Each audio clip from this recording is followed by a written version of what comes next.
Mallesh ready rolling ready.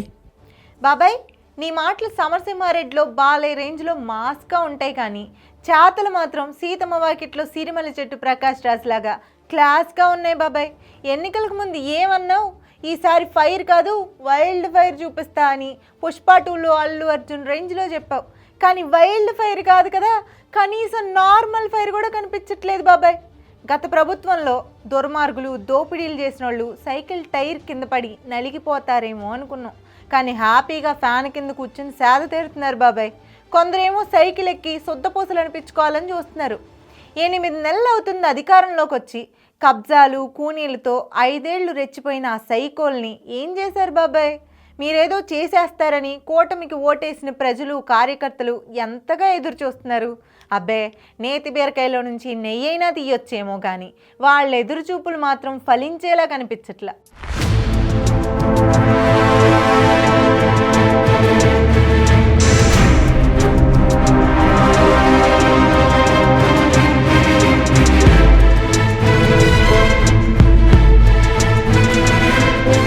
అందుకే ఆ సైకోలు సంక్రాంతి బరిలో దిగి అదృష్టం కొద్దీ చావు నుంచి తప్పించుకున్న కోడిపుంజుల్లా కూల్గా బయట తిరుగుతున్నారు. అసలు ప్రస్తుతం మన పరిస్థితి ఎలా ఉందో తెలుసా బాబాయ్? ప్రభుత్వం టీడీపీది, రాజకీయం వైసీపీది అన్నట్టుంది.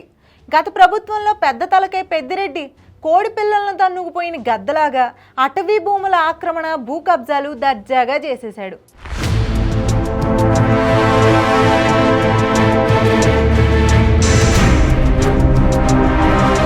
కానీ విడ్డూరం ఏంటంటే, ఇంత పెద్ద విషయం పేపర్లో వచ్చే వరకు మనకు తెలియదు. అసలు మన ప్రభుత్వ యంత్రాంగం ఏం చేస్తున్నట్టు? కొంపదీసి చలికాలంలో కూడా ఏసీ వేసుకుని బొజ్జున్నారా ఏంటి? సెంటు భూమి కబ్జా అయితేనే అధికారులు ఊరుకోరు కదా, అలాంటిది ఈ స్థాయిలో అటవీ భూముల ఆక్రమణకు గురైతే అధికారులకు తెలియకుండా ఉంటుందా? ఖచ్చితంగా తెలుస్తుంది. లేదంటే నేను కాదు కదా, స్కూల్ పిల్లలు కూడా నమ్మరు బాబాయ్. మరి అలాంటిది పేపర్లో వచ్చే వరకు అధికారులు ఇంత పెద్ద విషయాన్ని ప్రభుత్వం దృష్టికి తీసుకురాలేదంటే ఎక్కడో తేడా కొడుతుంది బాబాయ్. ప్రభుత్వం కూటమిదైనా యంత్రాంగం అంతా వైసీపీదే అనే డౌట్, అనుమానాలు కలుగుతున్నాయి.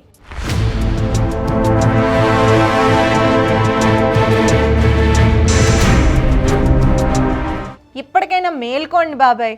ఈ మాటలు అంటుంది నేను కాదు, మన senior most leader Nelluri Peddareddy Somireddy గారు. గత 5 ఏళ్లలో దుర్మార్గులు దోపిడీలు చేసిన వాళ్ళని వదిలిపెట్టకూడదని ప్రజలు కార్యకర్తలు కోరుకుంటున్నారు బాబాయ్.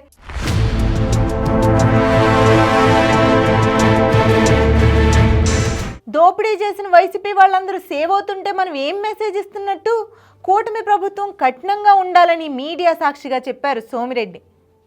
నిజంగా ప్రతి కార్యకర్త మనసులో మాటనే సోమిరెడ్డి బయట పెట్టారు. ఆయన మాటలను కార్యకర్తల మాటల్లాగా తీసుకో బాబాయ్. అలాగే అధికారంలో ఉన్న 5 ఏళ్లు రెచ్చిపోయిన కొందరు సైకో నాయకులు ఆస్తులు కాపాడడం కోసమో, కేసుల నుంచి తప్పించుకోవటం కోసమో సైకిల్ ఎక్కడానికి సై అంటున్నారు. వారికి నువ్వు నై అంటూ రెడ్ ఫ్లాగ్ వేయాలి బాబాయ్. 5 ఏళ్ళు ఆ సైకో నాయకుల చేతిలో మన కార్యకర్తలు నరకం చూశారు. అక్రమ కేసులు ఎదుర్కొన్నారు, ఆస్తులు పోగొట్టుకున్నారు, ఎన్ని అవమానాలు పడ్డారు బాబాయ్. కొందరైతే ప్రాణాలు కూడా పోగొట్టుకున్నారు. అంతలా కార్యకర్తలను హింసించిన వాళ్ళు సైకిల్ ఎక్కి మన కార్యకర్తల మీదే పెత్తనం చేయడం ఏంటి బాబాయ్? అసలు ఆ సైకిల్ని సైకిల్ ఎక్కించడం కాదు కదా, సైకిల్ టైర్ కూడా టచ్ చేయని మాకు. ఆ సైకిల్ ఎప్పటికీ శుద్ధపూసలు కాలేరు. వారు చేసిన దుర్మార్గాలకు శిక్ష అనుభవించాల్సిందే. అసలు జాలి చూపించొద్దు బాబాయ్.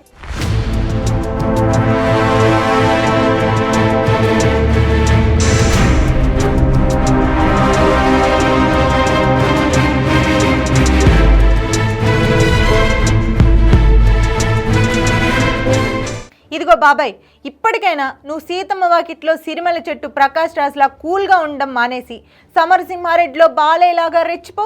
దుర్మార్గాలు దోపిడీలు చేసిన సైకోల్ని వదిలిపెట్టొద్దు.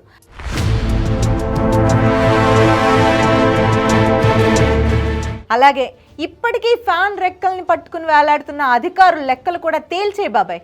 అప్పుడు చెప్తా నేను గర్వంగా, మా బాబాయ్ ఫైర్ కాదు వైల్డ్ ఫైర్ అని. సోమిరెడ్డి గారిలా మిగతా నాయకులు కూడా హత్య కాకముందే అన్ని లెక్కలు త్వరగా తేల్చే బాబాయ్.